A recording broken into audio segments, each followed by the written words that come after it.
State governments across Australia have no meaningful policies for easing the chronic unsupply of rental properties, but they do have a talent for using the rental shortage as an excuse to raise extra revenue from the housing market. One of the primary tactics they use is to scapegoat a section of the community and blame them for the problem that they, the politicians, have created, and then hit the demonised group with new taxes and pretend that they're doing it to deal with the rental shortage. The worst offended in this regard, although not the only one, is the state government in Victoria. Victoria, which has the highest property taxes in the nation, is by far the worst place in Australia to own an investment property. And the state government there continues to work hard to confirm that bad reputation. Its latest move is to blame the rental shortage on property owners who use short-term letting platforms like Airbnb rather than having permanent tenants.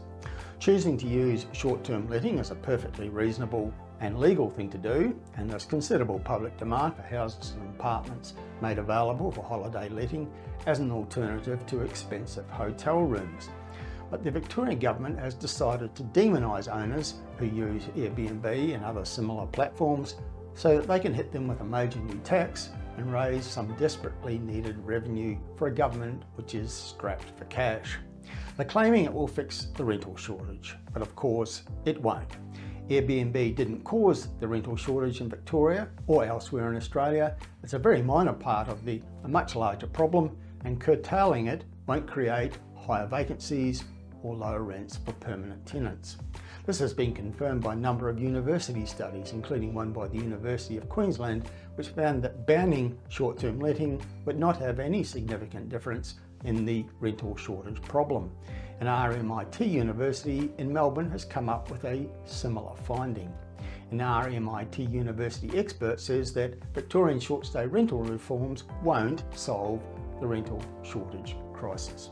Dr. Liam Davies, an urban planning expert from RMIT Centre for Urban Research, says the new powers granted to Victorian councils and owners corporations to restrict or ban short-term stay rentals are unlikely to have a significant impact on the state's housing crisis.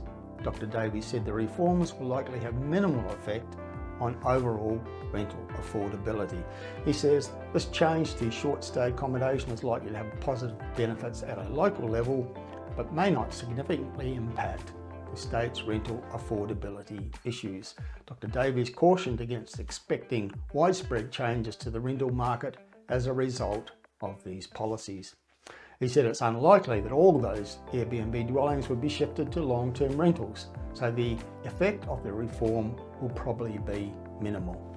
The most likely response of property owners faced with these new restrictions will be to sell, as many investor owners of Victorian properties have already done recently, thereby making the property shortage problem in Victoria much worse.